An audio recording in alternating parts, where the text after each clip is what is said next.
बिस्मिल्लाहिर्रहमानिर्रहीम अल्हम्दुलिल्लाहि रब्बिल आलमीन अस्सलातु वस्सलामु अला खातमुन नबिय्यीन अल्लाहुम्मा सल्लि अला सय्यिदना मुहम्मद व अला आले सय्यिदना मुहम्मद। अस्सलामु अलैकुम व रहमतुल्लाहि व बरकातहू।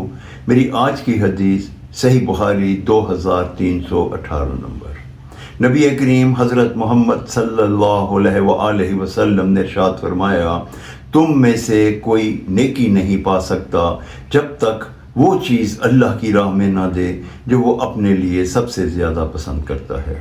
इस हदीस मुबारक का ये मफ़हूम है कि हमें अल्लाह ताला की राह में जब कोई चीज़ दें तो वो बेहतरीन हो, वो ऐसी हो जो हम अपने लिए पसंद करते हैं, वो जो हम अपने लिए सबसे ज़्यादा पसंद करते हैं वो अपनी अल्लाह की राह में दें तो फिर हमें नेकी मिलेगी, अजर मिलेगा।